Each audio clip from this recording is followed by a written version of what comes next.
Hello, welcome back to the L1 show, Links with Friends. Today is July 12th, and we're doing business and something else. Security. Robots on Friday. Robots usually on Friday. Though we've had so many AI stories, we've had to move it sometimes. AI is changing things rapidly. Yeah, there's a lot of stories about it. But also AI is really flaky and weird. It's changing the world. And Tim Cook would be very happy if this product could change the world. But it's looking less and less like it will, at least in the short term. Apple reportedly slashes Vision Pro model production targets and pushes back on cheaper model. You may remember that they were going to say, hey, you can buy this at the beginning of next year. Now we're going to let developers buy them and ramp up and blah, blah, blah. And they've scaled back. They're going to probably make like 300,000 down from 1 million. Because they're charging an arm and a leg for them, and no one's going to spend that much. Well, also, apparently the supply chain, they can't get all the really, really sophisticated parts to make this insanely expensive piece of equipment. I think the cost is probably less of an issue than we realize, because when Jobs launched the iPhone, it was like $1,000 in a market where people would spend $200 on a phone, and it still sold. So that was a little more, I don't know, I felt more revolutionary than this, but maybe I just haven't used one yet. People said that about the iPhone. Yeah. I really have to doubt how revolutionary something that straps into your face like a helmet is going to be. Yeah, you have to have such a dedicated space for it right now. So is it my special needs helmet or is it my VR helmet? You'll never know. And so when you hype something up that much and then you have to put the brakes on, it's unfortunate, but they have a plan. Apple plans a slow appointment-only rollout of its $3,500 Vision Pro. So kind of like how I would do the KVMs if we could do the KVMs that way. It's like, now why do you need a 4-input KVM with 4 displays? Okay, let me know. And that's not the only technological innovation that Apple has come up with. They have decided that you got that screen in your house that's not doing anything, put it to work. Apple plans to launch a monitor that stays on when you shut down your Mac, and it will be an information display on the network and can, do whatever for your house. Smart home type stuff. How long till there's an ad on there? Literally within 6 months. I think it'll be immediate. The ad will be for Apple stuff at first, and then they'll take money from other people in order to do other things. And although it's kind of funny though, it's like all this, like Tim Cook super focused on augmented reality, and you got to think when this project started, large language models and AI were just kind of a glint. You look at Siri and they would think, oh yeah, Siri's good. We don't really need to put all these dev resources into Siri. But can you imagine what a win it would have been for Apple if they had figured out large language models first and turned Siri into what we see with ChatGPT? Would have been something special. There's somebody inside Apple that's like screaming, is like, I told you so. I told you large language models would go this way. We should have made Siri this, and instead you're working on that stupid helmet. Get back in the pink room from the Apple headset demo. But what they have been working on is ways to build your advertising profile. And we have 2 major new metrics that can be recorded with hardware that they sell you. Apple's next AirPods Pro may check your hearing health and take your temperature. No thanks. Pass. They're switching to USB-C at least. That's nice. Yeah. When your body temperature hits 99, what are you most likely to want to buy? Cold drinks?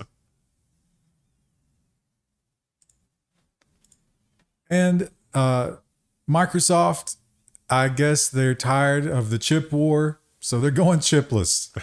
Microsoft has an analog optical computer that doesn't use transistors to process data, sidestepping the limits of Moore's law with the lightning-fast non-binary calculations. Yeah, it's light and interference. It's 100 times faster than traditional silicon, but only for some very specific computations. That's the old not true or false, but levels of truthiness done with analog. And yeah, it doesn't do any normal stuff that a computer would. And it'll probably end up being another card that you put in if you want to do this kind of stuff.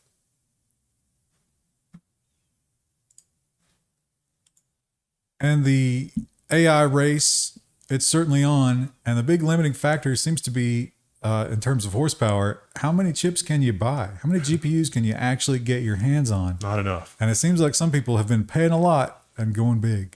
Inflection AI develops a supercomputer equipped with 22,000 Nvidia H100 AI GPUs. The better headline would have been, Nvidia develops a supercomputer with a blank check from Inflection AI, and this is what it looks like. That looks like Wheel of Fortune. Like if you just look at that image real quick, where's Vanna White? There's a dude standing there. Now we saw this at the presentation in Taipei at Computex, and it was like, here's your compute nodes, and it scales out this way, and blah blah blah. So you can't. An H100 is $40,000 right now on eBay. MSRP is supposed to be like 10 or 12,000. Also, 700. I guess that's 700 times 4 CPUs to run all that. Pretty pricey.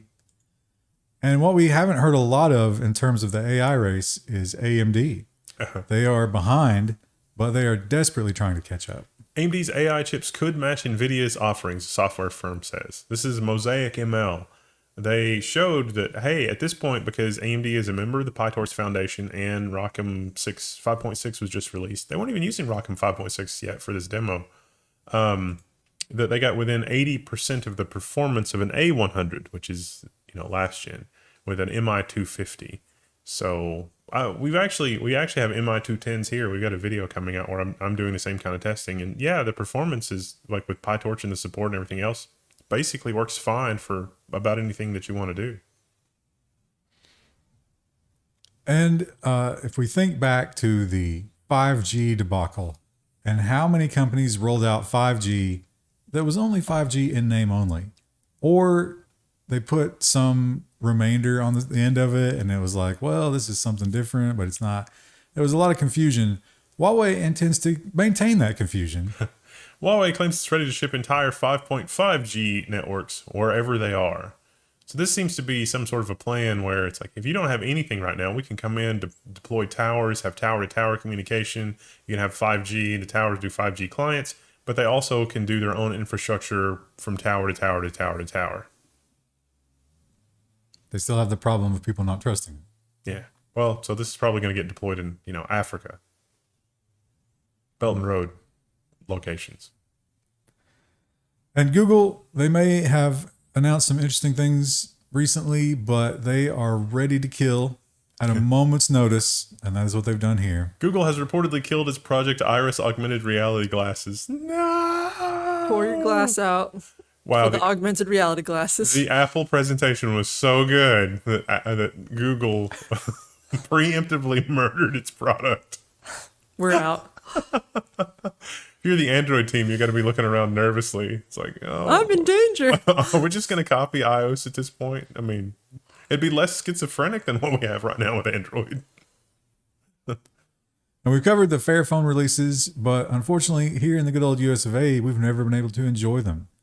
But now, apparently we can. This environmentally conscious smartphone is finally coming to the US. The Fairphone 4, $600, and it runs on a Google Free E operating systems, which is based on Android instead of Android. I just upgraded my phone, or I might have been interested in this. Dang it. Oh, you couldn't get it. It's only T-Mobile. For now. Yeah, I'm sure eventually. Maybe next time I need an upgrade, I can try Fairphone. Our people on our forum said they're pretty good. No, I understand that, the hook is solidly in my jaw here, but this is Toyota. Usually you get these claims from companies you never heard of. This is Toyota. It's bait. Not only is this Toyota, the thing that is making the most of the parts for this is coming here for production. Can it be real? We can go look at it. Toyota claims solid state battery has a 745-mile range and a 10-minute charging time. Game changer, holy grail. This changes everything. I'll believe it when I see it. Toyota also says it's lighter, which is part of the reason that your range improves. That's a lot of promises. Yeah. Yeah. That's Elon Musk level promises. Maybe they've learned that that's what you do. Just lie, yeah. He's got the best-selling electric car in the world and he just lies about it all. Well, let's just start doing that. It'll be years before the FTC gets onto us for it. Yeah, they're so busy. And we're going to have to charge all those cars right now. We don't have the infrastructure to do that, and we don't have a plan for it, but this maybe is a good step. Bruce Power is planning the world's biggest nuclear plant in Ontario. And it's going to be a modern design, which I think is a bigger headline. Ontario. It's Ontario. Wait, isn't Ontario correct? I think Ontario's correct, but someone's put that in my head now. No, I don't know. I'll never know the truth. Yeah. This is actually, they're going to expand on an existing power plant. So hopefully this will be faster than starting from scratch. Yay! Maybe they can have less fires when they do that. And VR headsets have not really caught on in the mainstream, but when they came out, they were like, oh, imagine all these different uses that it can have. Hospitals have found a new one. VR headsets to be used on Worcestershire hospital wards. I'm imagining a hospital ward that's just covered in sauce. Yeah. It's like ridiculous. The nurse is trying to get to bed, but she's just sliding around. They always, like, they give you your normal drugs, and then they also give you an IV bag of Worcestershire. You need to take them with the sauce, like a shot. This was a children's ward, and when they have to do certain procedures that probably wouldn't be very painful, but might freak a kid out, might have some blood or whatever, just put the helmet on them, make them have happy thoughts. That's not the worst use in the world. They do that with like MRIs as well, where they'll put like butterflies or forests on the side of the wall. What do you mention that you just did some imaging and you kind of freaked out? You think VR would have settled you at all? No. Because they inject you with stuff and it's like, oh, I'm having sensations in places I've never had sensations before. But maybe if you were looking at a forest, it'd just be like a bad trip. And when it comes to new hardware and stuff like that, gone are the days of buying something, having it in your home and having control of it. It's now always online and always a subscription. And Nintendo is kind of telling us, yeah, that's the key. Nintendo CEO says its online accounts are the key to its next console transition. I'm so tired of all the launchers and the accounts I have to manage. And Oh, it's so much. Does this mean that I'll get to keep my copy of Super Mario Brothers for once? no. That's Oh, sorry, we had to do an account migration and you're going to lose it and we need you to buy it again. They pointed out that they just took the 3DS and one other online store. They just killed them completely. Yeah. So if they're so happy about these accounts, why couldn't they just consolidate all that into the same account? It would be mind-blowing if they provided tools for you to back up your saves off of other stuff and just carried your saves around with you. That would be incredible. But like Steam has done for a decade? Yeah. You know, I was playing Oblivion the other day, and it brought back all my saves, and it worked with the newest version. It was just like, holy, good job, Gabe. Thanks. Does a pretty good job with that. But the other thing with this that's really irritating, I don't think it was in the Reuters article, but there was another version of this article that I read. The CEO of Nintendo, apparently his compensation package is like $2.51 million, whereas like Activision, you know, like Bobby Kotick is $155 million. Nintendo's only paying their CEO like $2.5 million. That seems strange. That seems reasonable.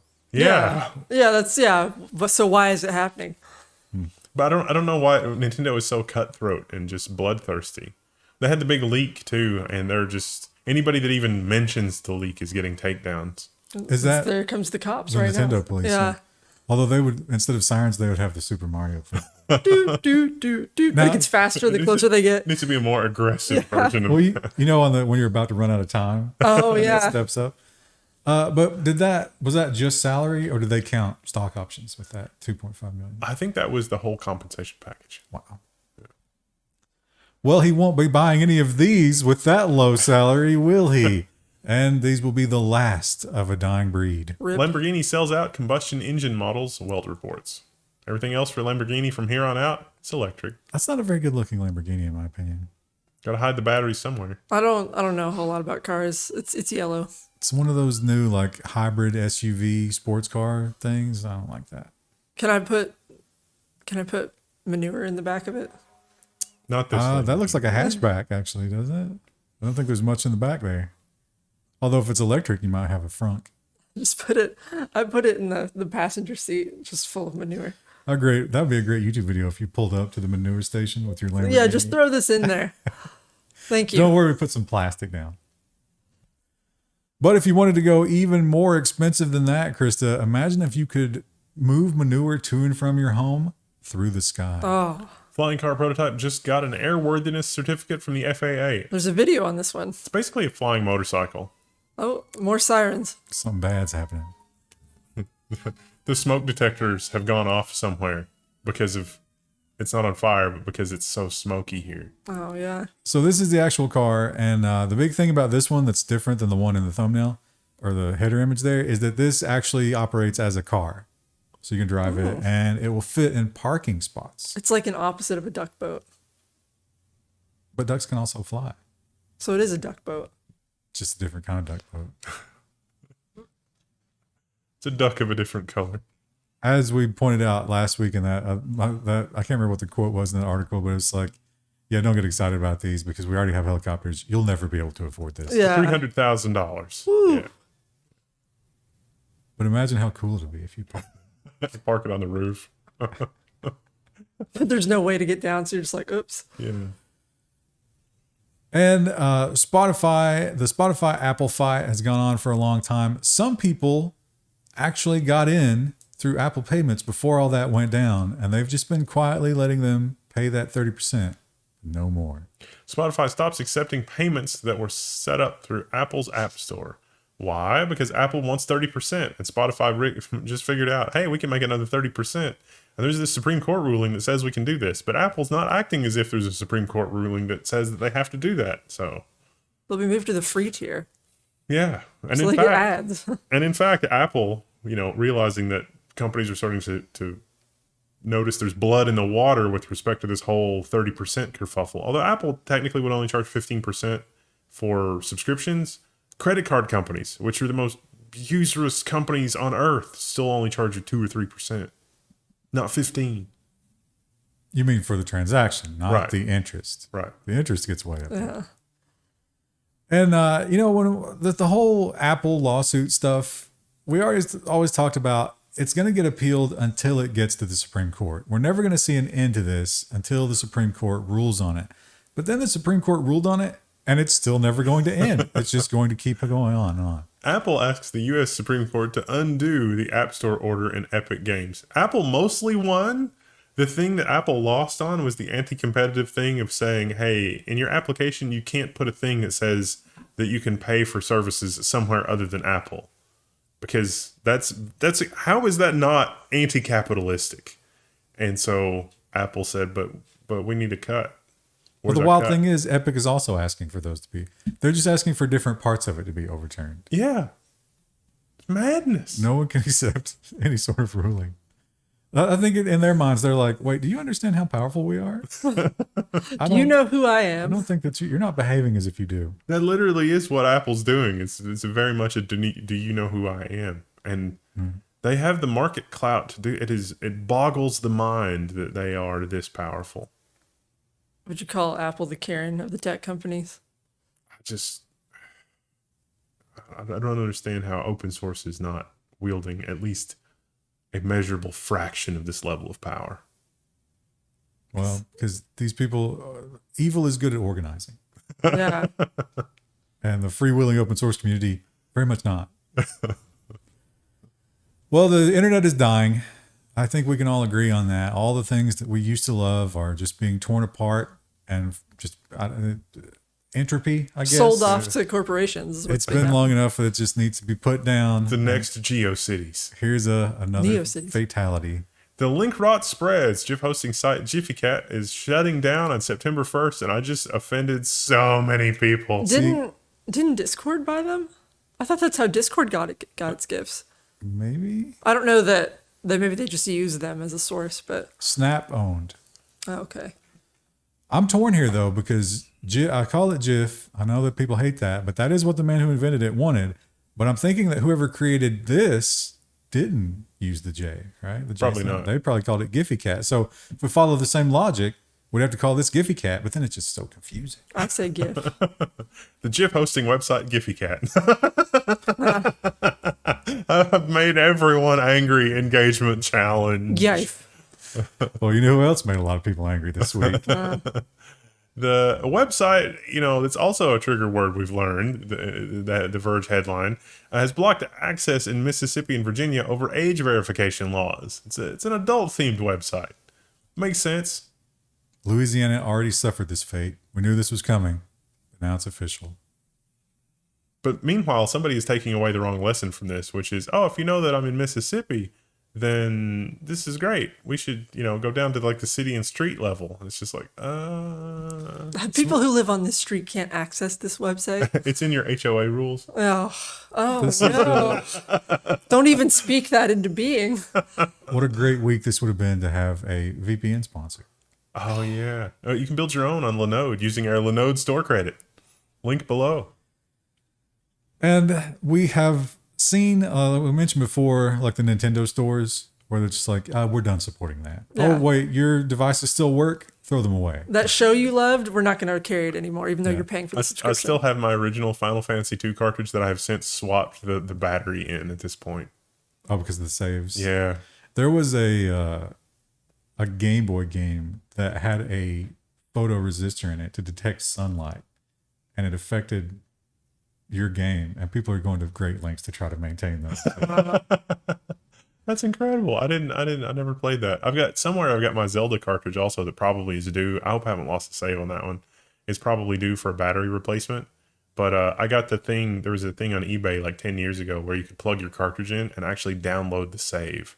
But you had to take it apart. I don't think you could get it through the cartridge at that time. I don't remember the name of that game, but I remember even at the time thinking, well, what a dumb thing, because it's such a great, like, your magic level or something in the game is based on how much light and sunlight really, but the screens on all the Game Boys were such garbage. Yeah. You had to like shade it out. Yeah. Anyway, all these things are being taken away from us and they just disappear. Like you pay for them and they're just gone. So Nintendo really doesn't want me to format shift my cartridge. It's like, I would like to play this cartridge that I've bought probably 3 or 4 times on my computer now. Nintendo's like, no. But you also bought a digital copy on some kind of store as well. And I got several copies of the console ROM at this point. I've got no less than 4 licenses for the Xbox ROM. But they need you to keep buying that so they can keep making money. So how could we solve this problem? Piracy is coming back, baby, according to the headline from thegamer.com. None of us at this table would ever do such a thing. But I totally understand why someone else might. We really probably should do it. There's a lot of interest around the old person media server with Green Acres and Mr. Ed and I Dream of Jeannie and the Mary Tyler Moore Show and the Dick Van Dyke Show and Dragnet. You know how we get around that? You know how all the mod ship people, it was always homebrew, and there'd be like one copy of Lunar Lander that they made that shipped with it. It's like, no, this is just for homebrew games. So when we do it just for level 1 content. Okay. Yeah, just delete all the level 1 content and then you've got room for all of the... Anyway, the big thing here, the sort of the straw that broke the camel's back to make him write the story was the Disney movie Crater. You guys ever heard of it? Yeah, no, I don't know. I had not heard of it until this story, and it's just like, wow, Disney doing hideously evil things. Who would have thunk? They put Crater on Disney Plus and no one cared. Apparently nobody watched this thing. And so after 48 days, they were like, we're going to write this off on our taxes, which means that nobody can ever watch it again because they have to take it completely out of circulation to get the tax break. So it's like it never happened. The true memory hole. I think it was 30 Rock. Some people were upset because I think Paramount Plus, their streaming thing, was cutting some stuff. And I think right now you can't stream 30 Rock anywhere. And people were like, what am I supposed to do if I want to watch this show that I love? The answer is and pirate or buy it on DVD. When are they going to do the board cube, but for Always Sunny? Well, you say buy it on DVD, but Crater will never be on DVD. Never be on DVD, yeah. I'm trying to get some of my favorite stuff. So I have a copy for myself forever. Dig up an old DVD burner. I'm sure there's one in the basement somewhere. Well, another company that maybe hasn't done this yet, but I suspect that some of these shows are going to get this same treatment because they are not paying the bills. Amazon CEO Andy Jassy scrutinizes Hollywood studio spending, according to this report. Mentally substitute Hollywood studio spending with the Lord of the Rings stuff. Yeah. That was the big one. That show, those costumes, they were not worth what they paid for them. And they point out that while The Lord of the Rings had nice numbers in the beginning, I think it was like 37% of viewers made it all the way to the end. Yeah, and a Netflix show will get canceled if it's below 50% for reference. So they spent a lot of money and they didn't get the returns. And I guess, because remember, what's his name? Bezos made all kinds of promises like, no, we're going to see this through to the end. But now that he's gone, Andy can come in and be the reaper here, right? And be like, yeah, we're just going to forget that ever happened. They signed a contract that they would do 5 seasons, but I'm sure Amazon's lawyers could weasel out of it if they really wanted. What if they did, like, contractually they have to do the next 4 seasons, but they drop the budget to like Xena Warrior Princess? That's levels? probably what will happen, most realistically. What if they do that, but it's amazing? Well, yeah, it gets better. Like they can't spend money on CGI, so like I guess we need to get good writers, and then it actually gets really good. But whenever there's a monster, an orc or something, it's just a guy in a terrible suit. Yeah, Toho style, that'd be great, actually. I'd prefer that. I'd prefer they spend money on writing. And Amazon, we have often criticized them for their counterfeiting and other suspicious sellers that they have on there, but apparently they're now cracking down on that, but in a weird, non-transparent way, as is their way of doing everything. Amazon sellers say that they were kicked off the site after unknowingly hawking stolen goods. Apparently there's just a horrible spider's web of liquidators and wholesalers that are moving these goods Stuff around. that fell off the back of the truck. Yeah. It kind of reminds me of when they talk about like the Russian oil. Oh, yeah. It's like, oh no, we don't buy the Russian oil. We buy it from Bob over here. Yeah. Where does Bob get it? Oh. Oh, that's kind of Eastern Kentucky too, like Yeah. the pawn shops and stuff, where it's like, hey, I have this computer to sell. It's like, where'd you get it from? Don't worry about it. I remember our neighbor came over and did that exact same scenario once, and I was like, Mom, we could get a free computer. She was like, no. But yeah, they are, as you would expect with a big tech company, it just happens to you. And you're like, wait, what? Well, what products were it? No response. How? I'll stop. Just tell me what it was. No response. Yeah. You never can actually communicate with them. So these people just get sort of blacklisted and they're done. There's also famously one case of this where Microsoft did this to used computer resellers over the Windows licensing, because Microsoft believes that the Windows license dies with the first owner. And so Microsoft was reporting like, hey, this person is selling pirated Windows, which I think is not technically true. Because it's like, this is corporate e-waste that came with an OEM license, and the license travels with the machine. The company obviously didn't keep the Windows license to use on their next machine, because their next machine has an OEM license. And if it didn't, Microsoft will fine that company for not having a Windows license. So where did the Windows license go? It didn't just evaporate. You can't destroy somebody's property. But they can. It went to the same place that your central bank digital currency is going to go when you make them angry.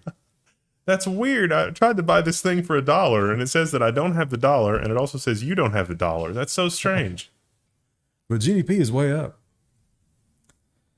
And moving on to the security section, the MOVEit victims continue to filter out. This was one hell of an exploit. School says U.S. teachers' retirement fund was targeted by MOVEit hackers. Teacher retirement? You want to get some of the retired people more up in arms, mess with teacher retirement and find out what happens. This was another third party, because MOVEit is, moving things back and forth. So they'd hired some third party. We covered it last week. It's a service for file transfers. And they got hit with it. And it's secure file transfers. They got on the government list somehow. It's like an approved vendor. And then this happens. Bad times. Also, a good time for solar. Actually, probably not, though. I bet the smoke. How much impact do you think the smoke has on our solar input? Probably less than you might think, unless you're really close. Or like in New York, where it got really, really thick. I mean, it makes the sky hazy. That's got to have some kind of effect. Diffusion. Anyway, if you have a big solar farm, you definitely want to check your security updates. Actively exploited vulnerability threatens hundreds of solar power stations. Organizers are using unpatched Solar View products, face potentially serious consequences. Yeah, none of that stuff should be on the internet anyway. Well, this lets you monitor your individual panels. Gives you like a dashboard. Yeah, which ones are performing and which ones might need to be cleaned or fixed. But it can buffer overflow pretty trivially. And then they can turn it off or do other things. I guess you can't overload a solar panel like you could a traditional power station, but you could cut the power from it. And unfortunately, another security patch. Boy, it's a repeated topic here in the security section, isn't it? 336,000 servers remain unpatched against critical Fortigate vulnerability. Stay tuned for the headline next week or the week after, where we say, well, this is basically like the email gateway thing, where you're just going to have to scrap the hardware. Like, they're probably so in there that you're just going to have to scrap the hardware, because you're not going to be able to make sure it's clean. It's a heap overflow. If you want to know how to do it, they give you a beautiful little animation here that walk you right through it. Yeah, fun times. I was trying to think like a heap of trouble. Like how can we use heap in the title? No. A heap of suffering for IT administrators that apparently are behind on patching. I feel like Monday we're going to try to think of a title for that, and it's just not going to come. We'll never remember. Yeah. This device we have talked about before, but it was always painted in the color of like, oh, this is a Russian thing. This is an evil Russian hacking tool. Well, these guys have since fled Russia, and they're trying to make this mainstream. Flipper hacking device on track to make 80 million worth of sales. This is a cool little, it's not even really a hacking device. It's just a cool little tool. Well, but it's sold with the purpose in mind. What this thing can do is it can read radio signals and actually do some basic, decryption and stuff. So like your key fob on your car, your garage door, your alarm system, and so forth. This thing is sort of easy mode. Software defined radio, easy mode. Yeah. I like this as like the beginnings of a tricorder. Like you're going to build a tricorder. This would be one of the building blocks of a tricorder. I don't love the form factor though. Do you? I actually I thought it looks kind of cool. It's like a little retro. Yeah, the wheel is it's a very efficient way to do that. Because you remember the iPod? The click wheel that Apple didn't even invent? It's not going to fit in my pocket though. Mm-hmm. Actually, we don't have a scale here, do we? It might be super tiny. Well, we got is that USB. Is that USB? Or micro SD. It's pretty tiny. We should make an extra really mega tiny flipper. That'd be funny. And Flopper.